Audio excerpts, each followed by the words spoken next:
Kwanza nashukuru kwa kuja kufika kwenu. Tunaamini kwamba ujumbe utakaofika au utakaowasilishwa kwenye jamii utakuwa na madhumuni mazuri. Hautakuwa umelenga kuharibu au kupotosha jambo lolote, kwa sababu lengo ambalo tunataka kulizungumza ni zuri, lenye manufaa, ambalo litatuwezesha kuondoa kwenye fikra nyingine kuja kwenye fikra ambazo naamini zinaleta utulivu na amani katika sekta ya michezo. Huo ndio wito wangu. Sasa ndugu wanahabari, naamini wote tunakumbuka mapema wiki hii tarehe 16 Februari 2026, Mheshimiwa Paul Makonda ambaye ni Waziri wa Habari, Utamaduni, Sanaa na Michezo alinielekeza mimi kama msajili wa vyama vya michezo nchini kuhakikisha kuwa mchakato wa marekebisho ya katiba ya klabu ya Simba unahitimishwa kwa mujibu wa sheria na kanuni za usajili wa vyama vya michezo kabla mwezi huu haujakwisha. Maelekezo hayo ya Mheshimiwa Waziri yalikuwa ni ya kusisitiza na kuhakikisha kuwa hatua zote za kisheria za kiutawala zinakamilika kwa wakati kwa maslahi ya klabu, wanachama wake na maendeleo ya michezo kwa ujumla. Napenda kufafanua kuwa mchakato huu wa marekebisho ya katiba ya klabu ya Simba umepitia katika michakato mingi. Kwanza uchambuzi, una tathmini na uidhinishaji wa marekebisho ya katiba. Sasa haya yote yalikuwa yameshafanyika. Mchakato huu tayari ulikuwa umeshachakatwa. Ulibaki mchakato mmoja tu ambao ulikuwa ni kuwakabidhi klabu ya Simba katiba yao, kwa sababu katika michakato tulionayo kuna michakato wanawasilisha katiba. Baada ya hapa tunakuwa tunawasiliana na klabu na uongozi kupata ufafanuzi tofauti ili kuhakikisha katiba hii inakuwa inabeba yale madhumuni yaliyokuwa yamekusudiwa. Kwa hiyo katika mchakato huo, mchakato wa mwisho kabisa ni wa kukabidhi katiba, ambao unapokabidhi katiba hiyo unahakikisha kwanza uongozi wa klabu ya Simba una sign, unakubali kwamba haya ndio marekebisho sahihi na yamebeba yale maudhui waliokusudia kwenye fomu maalum ambayo wana sign, ambayo tayari sasa kupitia maelekezo hayo ya Mheshimiwa Waziri, ofisi ya msajili imeshakamilisha hatua hiyo ya mwisho ya kukabidhi katiba na kupokelewa rasmi, ambayo katiba imeidhinishwa. Kwa hiyo katiba ya klabu ya Simba imeshakabidhiwa kwenye uongozi wa klabu ya Simba. Kwa msingi huo, napenda leo tarehe 18 Februari 2026 kuutaarifu umma kuwa mchakato wa marekebisho ya katiba ya klabu ya Simba sasa umehitimishwa kikamilifu kwa mujibu wa sheria na kanuni wa vyama vya michezo, baada ya kukamilika kwa hatua zote, ikiwemo kukabidhi rasmi katiba hiyo kwa uongozi wa klabu. Tazungumzia hatua za mchakato zilizopitia. Klabu ya Simba ilianza mchakato wake wa mageuzi wa mfumo wa uendeshaji wake ili kuwaruhusu wawekezaji kwa mujibu wa katiba yake ya mwaka 2018.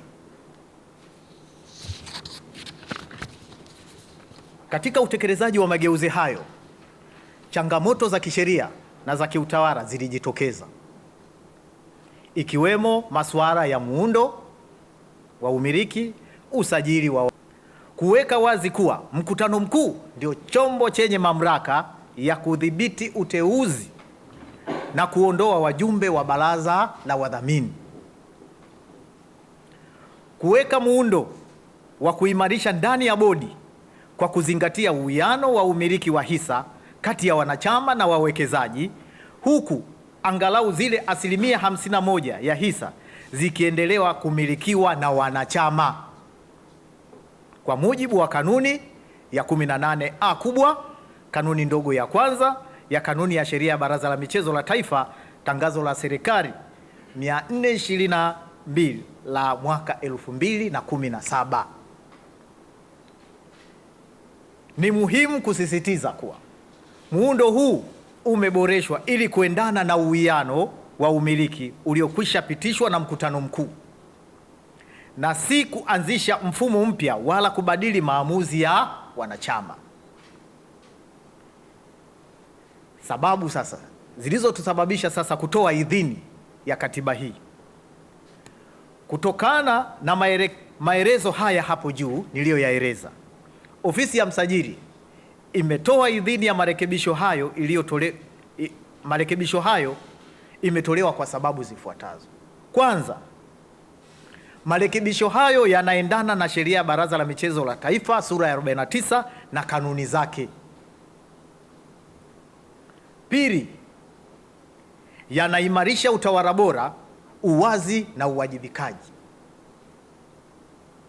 Tatu, yanazingatia ushauri wa mwanasheria mkuu wa serikali aliyoutoa kwa klabu ya Simba tarehe 12 Mei 2025, aliyoshauri hivi: kuwepo kwa kampuni moja itakayohusisha uendeshaji wa klabu ya Simba ambayo ni kampuni ya Simba Sports Club Company Limited.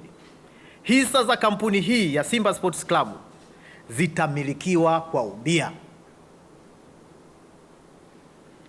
Pia mwanasheria mkuu wa serikali katika ushauri wake alishauri kuwa hisa za bodi ya wadhamini zilizokuwa zinamilikiwa na Simba Sports Club Holding Company Limited kwa sasa zitapaswa kuhamishwa na kwenda kwa wanachama kupitia bodi ya wadhamini wa klabu ya Simba, ili umiliki wake wa hisa hizo wanachama wa klabu ya Simba kupitia bodi ya wadhamini uwe moja kwa moja na sio kupitia kwa Simba Sports Club Holding Company Limited, na mali za wanachama zisizohamishika zitabaki kuwa chini ya bodi ya wadhamini. Pia ushauri wa mwanasheria mkuu wa serikali alitoa kuwa katiba ya klabu ya Simba toleo la 2018 ifanyiwe marekebisho ili kuondoa mikinzano na mapendekezo yaliyopo kwenye ushauri wake, ikiwa ni pamoja na ule ushauri ambao ulikwamisha mchakato kukwama. Pia idhini imetolewa kwenye katiba hii kwa sababu katiba hii tumeona kwamba inalinda maslahi ya wanachama huku ikiheshimu na kulinda uwekezaji uliofanyika na utakaofanyika.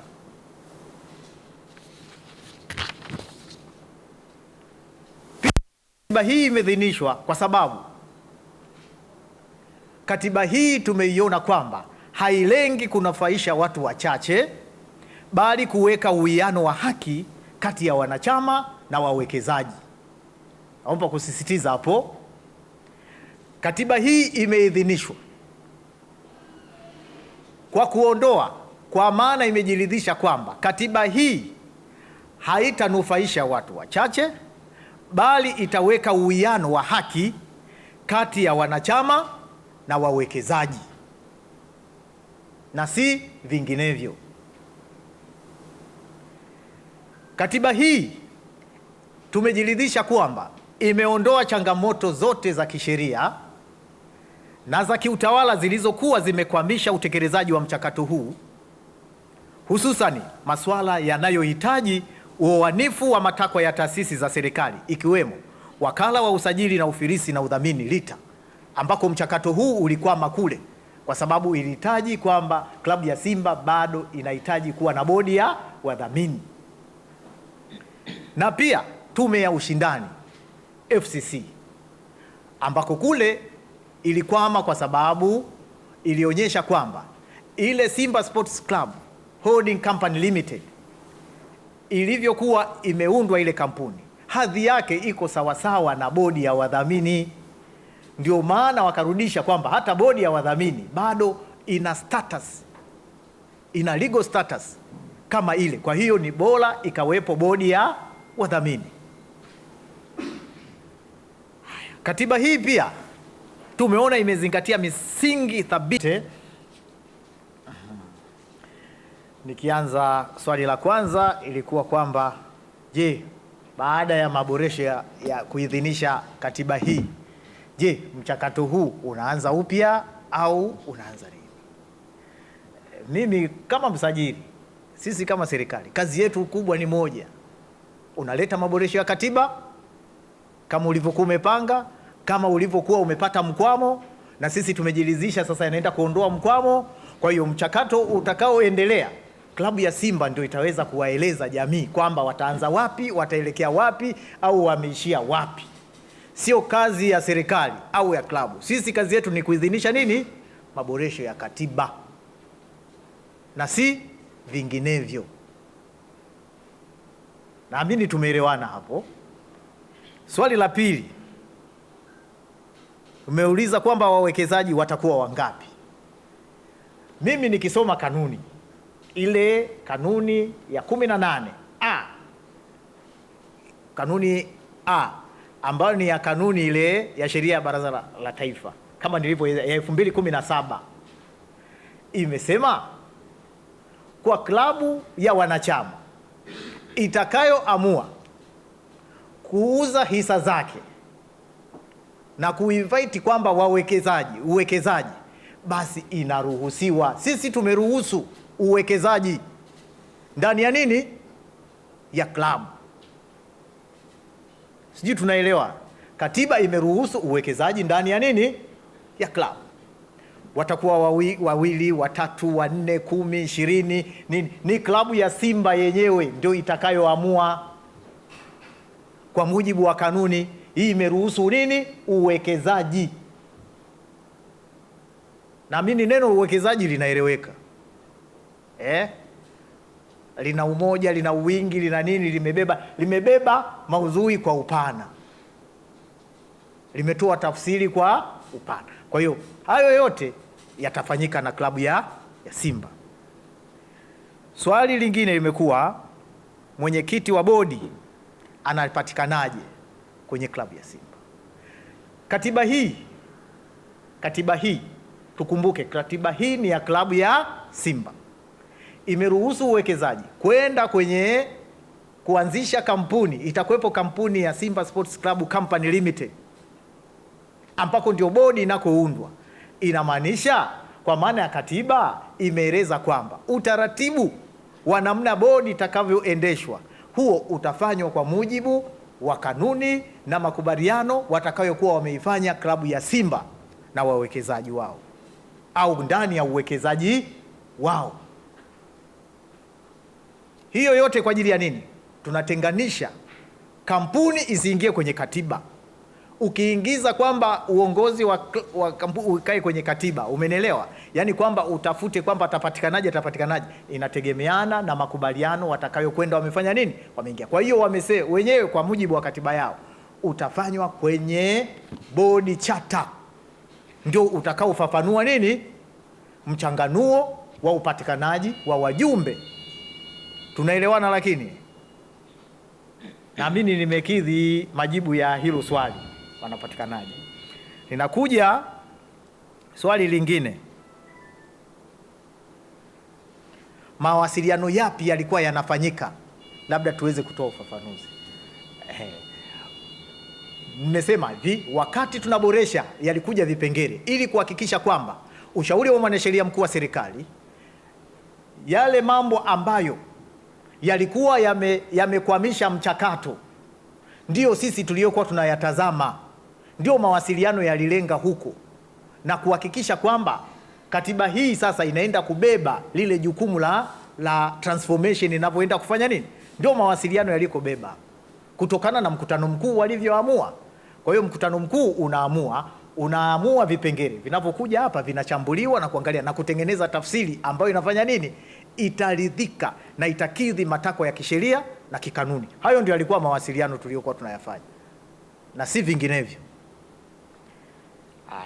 kuna asilimia 49 ya uwekezaji. Je, ni mmoja au nini? Nimetoa majibu kule kwamba kanuni yetu imesema kwa klabu ya Simba au kwa klabu yoyote yenye wanachama watakapoamua kwenda kwenye kuuza hisa zao, umenelewa, basi zile hisa nyingine 49 zimewekwa kwa ajili ya uwekezaji.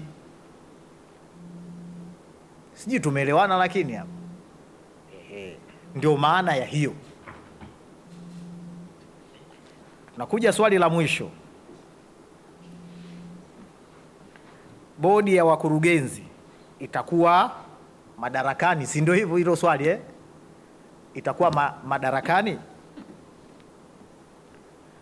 Hili swali sasa mimi siwezi, mimi sio Simba Sports Club. Sawa? Mimi sio Simba Sports Club. Anayeweza kulifafanua huu ni uongozi wa klabu ya Simba kuhusiana na maboresho yaliyofanyika. Mimi siwezi kusema eti upo au haupo au ufanye nini. Hapana. Sisi tumepitisha vifungu jamani vinavyoweza kuwekeza huo mchakato uweze kufika mwisho. Basi ufafanuzi mwingine mtaupata kwenye klabu ya Simba. Asante sana msajili kwa maelezo yako mazuri kwa